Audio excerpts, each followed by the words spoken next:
آج کے اس سوال و جواب کے اس سیشن میں ایک سوال یہ ہوا ہے کہ کیا کوئی عورت کسی مرد کا نکاح پڑھا سکتی ہے؟ کہ کیا کوئی خاتون عورت نکاح پڑھا سکتی ہے؟ تو یاد رکھ لیں، اسلام کے نزدیک فلسفہ نکاح جو ہے وہ یہ ہے کہ اصلاً مرد اور عورت کے درمیان باہمی رضامندی سے اعلانیہ ایجاب و قبول ہو اور مستقل رفاقت کا مل کے رہنے کا عہد و پیمان لڑکی اور لڑکا کریں، اور وہ گواہوں کی موجودگی میں ہو، گواہ موجود ہوں۔ ایک لڑکا اور ایک لڑکی مجمع عام میں برادری اپنے اولیاء کی موجودگی میں بیٹھ کر یہ اعلان کر دیں کہ آج سے ہم بیاہے گئے ہیں، لہٰذا دو مرد گواہ یا ایک مرد اور دو عورتیں گواہ بطور موجود ہوں اور وہ ایجاب و قبول کو سن رہے ہوں کہ لڑکی نے اور لڑکے نے نکاح کیا ہے، لڑکی نے قبول کیا ہے، تو لہٰذا یہ ایجاب اور قبول جو ہے یہ اعلانیہ ہونا چاہیے، خفیہ نہیں ہونا چاہیے، پوشیدہ نہیں ہونا چاہیے، کالج اور یونیورسٹی کے ہاسٹلوں میں نہیں ہونا چاہیے۔ لہٰذا مولوی صاحب کا شرعاً اور اصلاً نکاح کا خطبہ پڑھنا فرض اور واجب تو نہیں ہے۔ قانونی طور پر نکاح خواں جو ہے وہ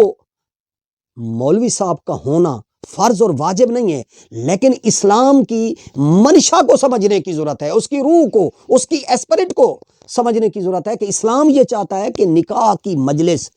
ایک بڑی پاکیزہ مجلس ہوتی ہے اور مبارک مجلس ہوتی ہے، قبولیت والی مجلس ہوتی ہے، اس لیے یہ مجلس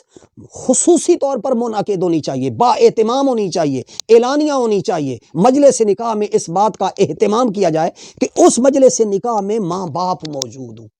دونوں لڑکے والوں کی طرف سے بھی اور لڑکی والوں کی طرف سے بھی برادری کے معززین لوگ موجود ہوں، اولیاء موجود ہوں، لہٰذا اعزا و اقارب شامل ہوں، دوست احباب شریک ہوں،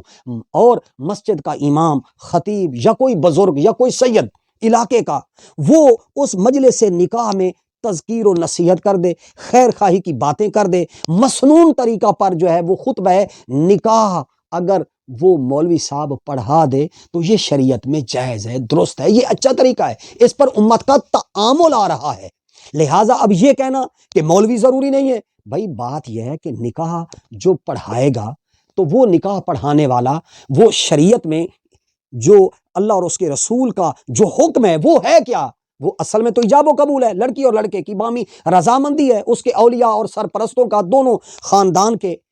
اور ماں باپ کا، رشتہ داروں کا جو ہے وہ رضامند ہونا ہے۔ لہٰذا اگر کوئی پڑھی لکھی معلمہ، عالمہ، فاضلہ خاتون اگر نکاح کے موقع پر لیکچر دینا چاہتی ہے، جس طرح لیکچر مرد دے سکتا ہے اس طرح ایک عورت بھی جو ہے وہ بھی لیکچر دے سکتی ہے، تو لہٰذا وہ بھی لیکچر دے سکتی ہے، وہ بھی درس قرآن، درس حدیث دے سکتی ہے۔ تو عمومی طور پر یہ کام اسلام یہ چاہتا ہے یہ مردوں کے سپرد ہونا چاہیے کہ نکاح خواں مرد ہونا چاہیے، نکاح پڑھانے والا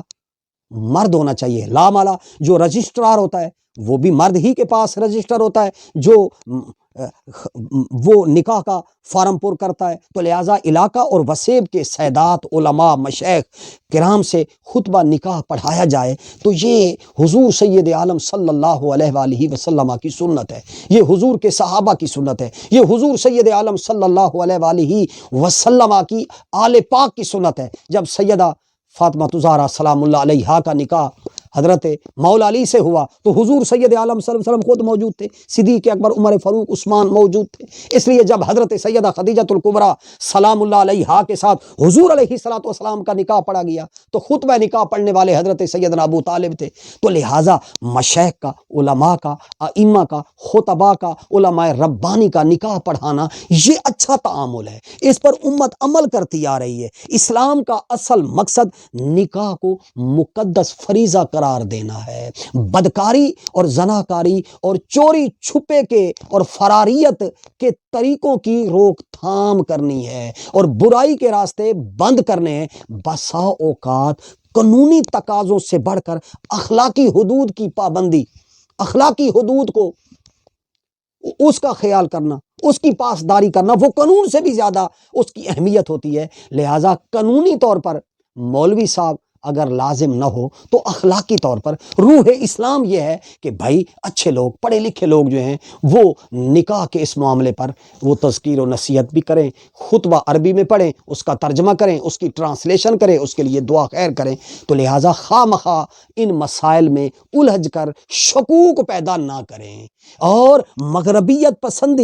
مغربیت نوازی، جدت پسندی کے راستے کہ بھائی عورت بھی نکاح پڑھا سکتی ہے، مرد نکاح پڑھانے کی کیا ضرورت ہے، یہ تحقیق کے نام پر تشکیک پھیلانا ہے۔ اللہ تعالیٰ آپ کو مجھے تحقیق میں ٹھنڈا طریقہ، اسلام کی منشا اور مراد والا طریقہ، اللہ تعالیٰ آپ کو مجھے اولیاء اللہ والا طریقہ عطا فرمائے۔ والسلام۔